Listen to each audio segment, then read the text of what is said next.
தமிழக பள்ளி கல்வித்துறை அமைச்சர் ராஜ்மோகன் தனியார் பள்ளிகளுக்கு மட்டும்தான் அமைச்சரா அல்லது அரசு பள்ளிகளுக்கும் அமைச்சரா?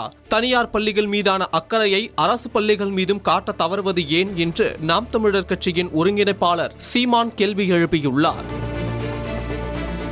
தனியார் பள்ளிகளுக்கான உரிமங்கள் ஜூலை மாதம் முதல் 100 விழுக்காடு இணையதளம் வாயிலாக பெறலாம். நகைகளை அடமானம் வைத்து மிகுந்த சிரமங்களுக்கு இடையே தனியார் பள்ளிகளை நடத்தி வருகின்றனர். பள்ளிகளை நடத்துவது லாப கணக்கு அல்ல, புண்ணிய கணக்கு என்று தனியார் பள்ளி நிறுவனங்கள் குறித்து பள்ளி கல்வித்துறை அமைச்சர் ராஜ்மோகன் கண்ணீர் வடித்திருப்பது பல்வேறு கேள்விகளை எழுப்புவதாக சீமான் குறிப்பிட்டுள்ளார். அவர் தனியார் பள்ளிகளுக்கான அமைச்சர் மட்டும்தானா?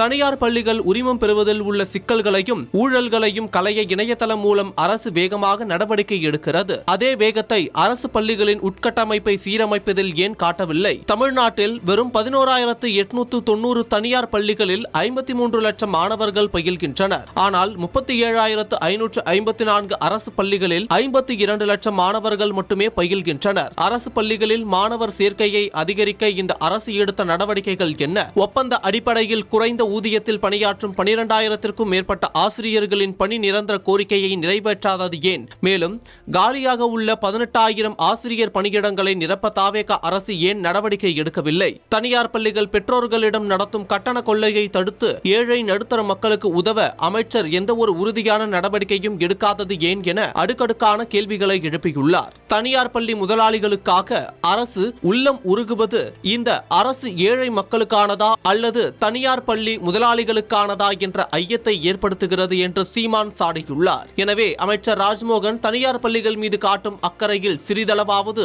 அரசு பள்ளிகளை மேம்படுத்துவதில் செலுத்த வேண்டும் என அவர் வலியுறுத்தியுள்ளார்.